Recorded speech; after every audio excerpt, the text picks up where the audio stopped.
I never thought my own flesh and blood would orchestrate the perfect revenge against me, but that's exactly what my son Matthew did. At 40 years old, he married my ex-wife's younger sister, Amanda, a woman who had always despised me, and announced at their wedding reception that their marriage was specifically designed to punish me for the divorce. "This isn't about love, Dad," he said with cold eyes I barely recognized. "This is about making you suffer the way Mom suffered." Then he used his new wife's inheritance to fund a lavish lifestyle for my ex-wife, while I struggled alone with mounting medical bills and a foreclosure notice. My son didn't just choose sides in our divorce. He weaponized his own marriage to ensure I would spend my remaining years isolated and broke. Before we continue, please subscribe to the channel and let us know where you're listening in the comments. My name is Bill Harrison, and at 65 years old, I'm still trying to understand how the relationship with my only child deteriorated to such a point. For most of Matthew's life, I believed we had a strong father-son bond. I coached his little league teams, taught him to drive, helped him move into his college dorm, and celebrated when he landed his first job at a prestigious accounting firm. There were no signs that he harbored deep resentment toward me, at least none that I recognized. The story of our family's destruction begins 12 years ago when my 35-year marriage to Catherine ended.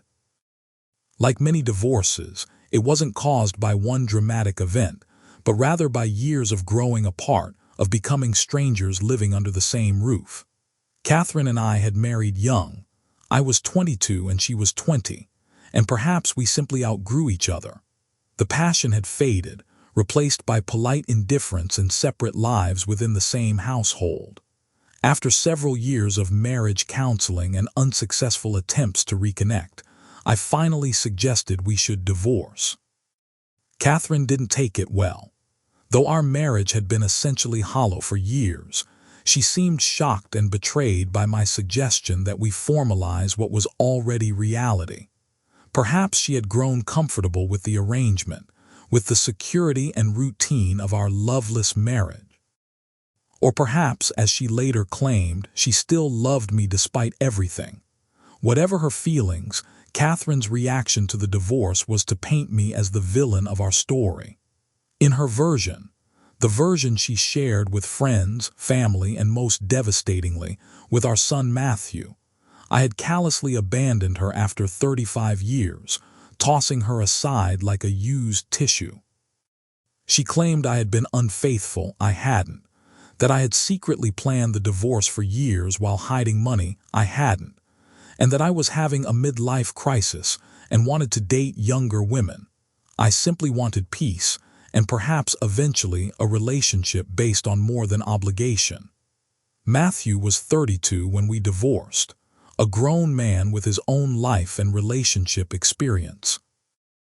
I naively believed he would understand that marriages sometimes fail without either party being a monster. I thought he would maintain relationships with both his parents, perhaps even serve as a bridge between us as we navigated the difficult terrain of ending a long marriage. I couldn't have been more wrong. From the moment Catherine and I announced our divorce, Matthew sided completely with his mother. He refused to hear my perspective, canceled our regular father-son lunches, and began screening my calls. When we did speak, his tone was cold and formal, as if talking to a distant acquaintance rather than the man who had taught him to ride a bike and stayed up with him when he had nightmares as a child. The most painful moment came about 2 months after Catherine and I separated.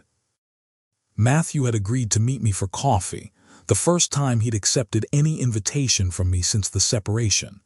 I arrived at the cafe with hope in my heart, ready to begin rebuilding our relationship, but Matthew hadn't come to reconcile. "Mom told me everything," he said, his voice hard as he stirred his untouched coffee. "About the affairs, about how you've been planning this for years." "Matt, that's not true," I tried to explain. "Your mother and I simply grew apart." "There were no affairs, no secret plans." He scoffed. "She found the emails, Dad. Don't insult me by lying." The emails Catherine had found were innocuous exchanges with a female colleague about work projects. There was nothing romantic or inappropriate about them, but Catherine, in her pain and anger, had constructed an elaborate narrative around them. And Matthew, for reasons I still don't fully understand, chose to believe her version without question. That coffee meeting ended with Matthew telling me he needed space from me. That space stretched into months, then years, with only the most minimal contact between us. Christmas cards, perfunctory birthday calls that lasted less than 5 minutes. An occasional group text that included other family members. Meanwhile, his relationship with Catherine grew closer than ever. He called her daily, spent holidays at her new condo, and regularly posted photos of their outings on social media, outings I was never invited to join. 2 years after the divorce, I was finally beginning to rebuild my life. I had moved to a smaller house, made new friends through a hiking club, and even started dating occasionally. Nothing serious, just companionable evenings with age-appropriate women who understood the complexity of life after a long marriage. I had also reached a place of relative peace regarding Matthew's distance. It hurt profoundly, but I had accepted that I couldn't force him to see the truth or to want a relationship with me. And then Amanda entered the picture. Amanda was Catherine's younger sister by 4 years. Unlike Catherine, who had been a kindergarten teacher before retiring, Amanda had built a successful career in commercial real estate. She was smart, attractive, and completely devoted to her sister. She was also, from the earliest days of my relationship with Catherine, openly hostile toward me. Amanda had never believed I was good enough for her sister, and she made no secret of it. At family gatherings, she would make subtly cutting remarks about my career as a construction project manager, implying I didn't earn enough or wasn't ambitious enough. She would question my opinions on politics or current events with barely disguised contempt. Catherine always dismissed her sister's behavior. That's just Amanda, she's protective. But the underlying message was clear. Amanda thought Catherine had married beneath her. After the divorce, Amanda's dislike crystallized into outright hatred. She became Catherine's fiercest defender, reinforcing every negative narrative about me and adding embellishments of her own. According to mutual acquaintances, Amanda was telling people I had gambled away our retirement savings, absolutely false, that I had been abusive, a horrible lie, and that I had left Catherine destitute, despite the fact that we had split our assets equally, and Catherine had received half of my pension and continued alimony. So when Matthew called me one Sunday evening and announced, "Dad, I wanted you to hear this from me first. I'm getting married," the last person I expected him to name as his fiancée was Amanda. "Amanda," I repeated, certain I had misheard. "Your Aunt Amanda, Mom's sister." "Yes," Matthew said, his voice neutral but with an undertone I couldn't quite identify. "We've been seeing each other for about a year. We're getting married in October." I was speechless. Matthew was 40, Amanda 38, both adults capable of making their own decisions. But the relationship felt deeply unsettling, not because of the small age gap or even the fact that she was technically his aunt, though by marriage, not blood. What disturbed me was the context. Matthew had aligned himself completely with his mother against me, and now he was marrying the other person who despised me most in the world. It felt calculated, almost deliberately provocative. And the fact that they had been seeing each other for about a year meant their relationship had begun while Amanda was still actively spreading lies about me in our community. "I see," I finally managed to say. "This is unexpected. We'd like you to come to the wedding," Matthew continued, still in that carefully neutral tone. "It's going to be at the Highland Resort on October 12th. The Highland Resort was where Catherine and I had been married 38 years earlier. Another coincidence that didn't feel like a coincidence at all. "I'll think about it," I said honestly. I wanted to maintain some connection to my son, but the idea of watching him marry a woman who had actively tried to destroy my reputation, at the very venue where my failed marriage had begun, felt like more than I could bear. Matthew ended the call shortly after, saying he had to go, but that he'd send a formal invitation soon. I sat in my living room for hours afterward, trying to make sense of this development. Was it possible that Matthew and Amanda had genuinely fallen in love? That despite the complicated family dynamics and history of animosity, they had found something real and worth building a life around. I wanted to believe the best of my son, but every instinct told me there was something more calculating at work. In the months leading up to the wedding, I made several attempts to meet with Matthew, to understand his relationship with Amanda and perhaps rebuild some of the trust between us. He agreed to one lunch, during which he spoke only superficially about wedding plans and his work. When I gently asked how he and Amanda had become romantically involved, he said simply, "We reconnected at Mom's birthday party last year and realized we had a lot in common." He didn't elaborate on what those commonalities were. Most tellingly, when I asked if he was happy, there was a moment, just a brief flicker, where something cold and hard crossed his face before he composed himself and said, "Of course." After much soul-searching, I decided to attend the wedding. Whatever was happening, Matthew was still my son, and I couldn't bear the thought of missing this significant moment in his life. I also held a small hope that seeing me make this gesture might open a door to reconciliation. The wedding was as uncomfortable as I had anticipated. I was seated at the very back of the ceremony, despite being the father of the groom. During the reception, I was placed at a table with distant cousins and work colleagues who clearly had no idea who I was. Catherine, meanwhile, had a place of honor at the head table, beaming with satisfaction throughout the evening. I made my best effort to be gracious, to smile and offer congratulations to the couple, to make small talk with guests who were clearly aware of the family drama and curious about my presence. I had just decided it was an appropriate time to quietly leave when Matthew approached me, champagne in hand. "Thanks for coming, Dad," he said, his tone artificially pleasant. "It means a lot to Amanda and me." "Of course," I replied.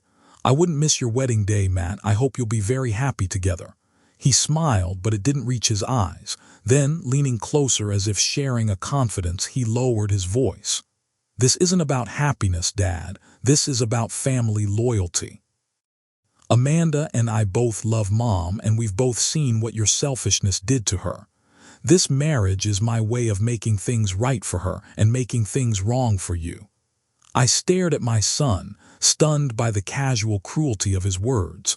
"Matt, what are you saying?" But he had already straightened up, his public smile back in place. "Enjoy the rest of the evening, Dad. Don't stay too late. I know how you older folks need your rest." And with that parting shot, he returned to the head table, where he put his arm around Amanda and whispered something in her ear. They both looked in my direction and laughed. I left shortly after, shaken to my core by the revelation that my son's marriage was, at least in part, motivated by a desire to punish me. In the months that followed, the full extent of Matthew and Amanda's plan became clear. Amanda had a wealthy aunt on her father's side, no relation to our family, who had been battling cancer for years. When she passed away 3 months after the wedding, she left her substantial estate, valued at approximately $2.4 million, to her nearest relative, Amanda. Under normal circumstances, this windfall would have been simply good fortune for the newlyweds, but Matthew and Amanda's use of the inheritance revealed their true intentions. First, they purchased a house for Catherine, not just any house, but a luxurious 4-bedroom home in an exclusive neighborhood, far nicer than the home she and I had shared during our marriage. Then they established a generous monthly allowance for her, enabling her to quit her part-time job at the library and travel extensively. Catherine began posting photos from European vacations, spa retreats, and shopping excursions in New York and Chicago. Meanwhile, my own financial situation was deteriorating. The construction company where I'd worked for 20 years had been acquired by a larger corporation, which immediately began restructuring. At 62, I was among the first to be let go, with a severance package that wouldn't last long. I found part-time work as a consultant, but the income was inconsistent and the benefits non-existent. When I developed serious back problems requiring surgery, the result of decades in construction, the medical bills quickly overwhelmed me. Desperate, I swallowed my pride and reached out to Matthew. "I'm not asking for a handout," I explained during our phone call, "but if you could loan me enough to cover the deductible for my surgery, I can pay you back over time." There was a long pause before Matthew responded. "I'm afraid that won't be possible, Dad. Amanda and I have committed all our available funds to Mom's care and comfort. After what you put her through, it's the least we can do. Matt, your mother receives half my pension and monthly alimony. She's not destitute. And this is a medical necessity. I can't work without this surgery. You should have thought about your future before throwing away a 35-year marriage," he replied coldly. "Mom spent the best years of her life supporting your career, raising your son, keeping your home. Now it's her turn to enjoy life, and I'm making that happen. With Amanda's inheritance," I pointed out, "money that has nothing to do with your mother or me or our divorce. Money that I'm choosing to spend making Mom happy instead of bailing you out," he corrected. "That's my right. And frankly, it's satisfying to know you're struggling while Mom is finally living the life she deserves." The conversation ended shortly after, with no resolution and my medical situation still precarious. I eventually had to take out a loan against my house to cover the surgery, pushing me closer to potential foreclosure, but allowing me to get the medical care I needed. The final twist of the knife came about a year after the wedding. I was leaving the grocery store when I ran into Peter Collins, an old friend who had largely sided with Catherine after the divorce. We exchanged awkward pleasantries before Peter, looking uncomfortable, said, "Bill, I feel like I need to tell you something. I was at Catherine's birthday party last weekend." "Let me guess," I interrupted. "Matthew and Amanda threw her a lavish celebration." Peter nodded. "But that's not what I wanted to tell you. I overheard something I don't think I was supposed to hear. Matthew and Amanda were in the kitchen, talking about you actually. Amanda said something about how their plan had worked perfectly and how you were getting exactly what you deserved. And Matt," Peter hesitated, "Matt said their marriage was the best revenge strategy they could have come up with. He actually called it a strategic alliance rather than a love match. I'm sorry, Bill. I thought you should know." I thanked Peter for his honesty, though the information was like a physical blow. Although I had suspected Matthew's motives weren't pure, hearing confirmation that his entire marriage was constructed as an act of revenge was devastating. Not just for what it revealed about his feelings toward me, but for what it said about the kind of man my son had become. Someone willing to enter a loveless marriage solely to punish a parent. The story became even more disturbing when, through another mutual acquaintance, I learned that Matthew and Amanda had been planning this for nearly 5 years.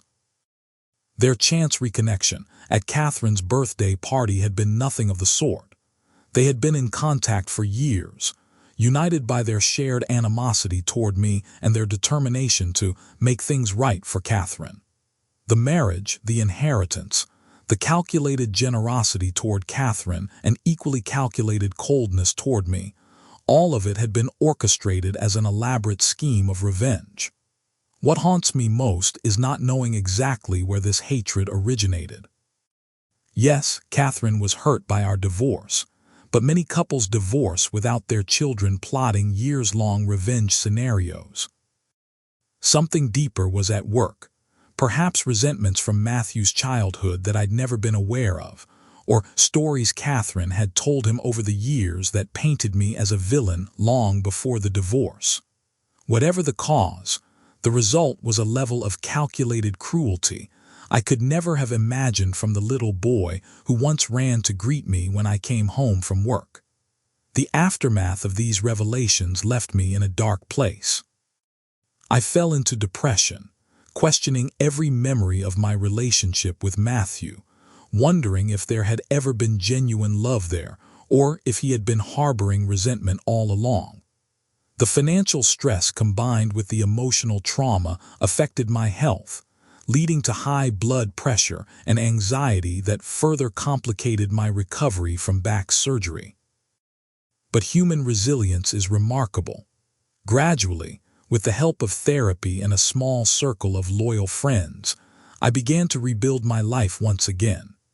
I sold my house before it could be foreclosed upon and moved to a modest apartment in a neighboring town, far enough away to avoid casual encounters with Catherine, Matthew, or Amanda, but close enough to maintain my remaining friendships.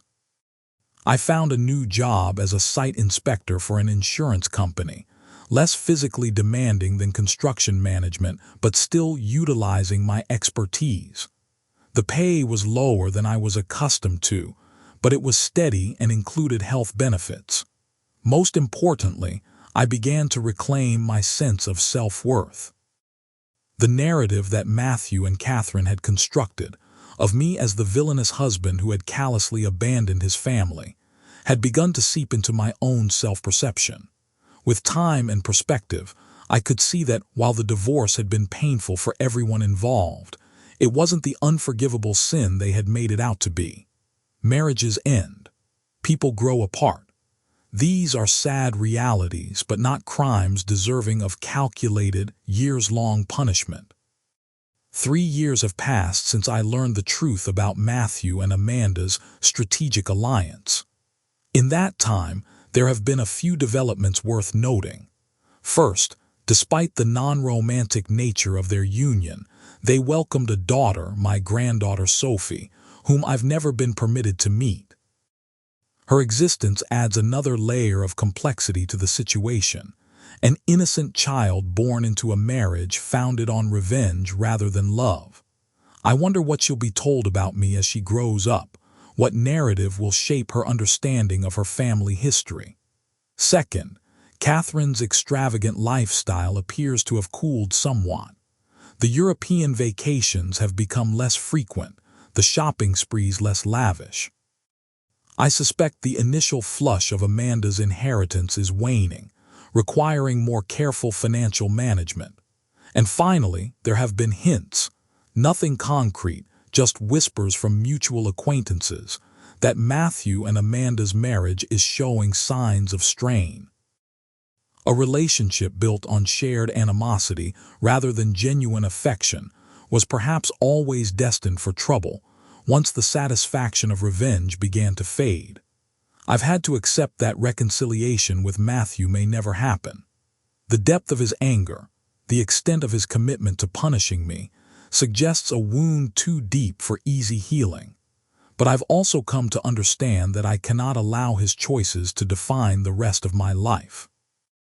At 65, I still have years ahead of me, years that can be filled with purpose, dignity, and even joy if I choose not to let bitterness consume me. The journey hasn't been easy. There are still days when the pain of Matthew's betrayal feels fresh, when I find myself looking at old photographs from his childhood and wondering how we arrived at this point. There are moments when I learn about family events I wasn't invited to, holidays, birthdays, the christening of my granddaughter, and the exclusion stings sharply.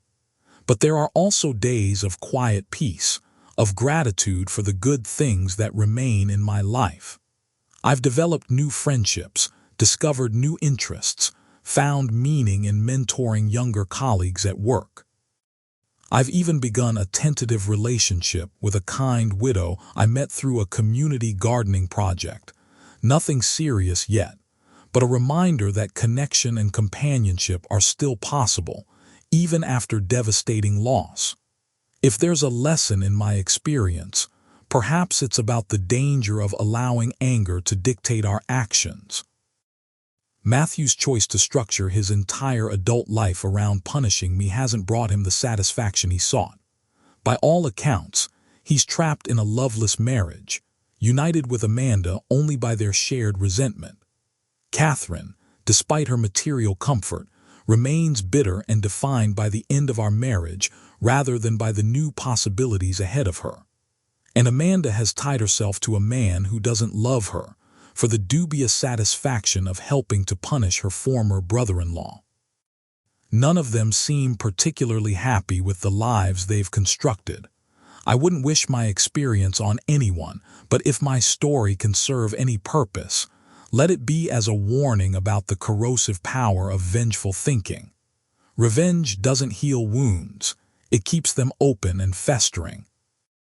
It binds you to the very person you're trying to punish, creating a connection based on negative emotion that's as strong as any bond of love. Matthew couldn't let go of his anger toward me, and in trying to make me suffer, he's limited his own capacity for genuine happiness. As for me, I'm focused now on moving forward. I may never understand exactly why Matthew's resentment runs so deep or how he justified the extreme measures he took to punish me. I may never have the opportunity to defend myself against whatever narrative Catherine constructed about our marriage and divorce, but I can choose how I respond to this painful chapter of my life. I can choose forgiveness, not for Matthew's benefit, but for my own peace of mind. I can choose to remember the good years of fatherhood rather than dwelling on the painful end. And I can choose to live the remainder of my life with dignity and purpose, refusing to be defined by my son's revenge.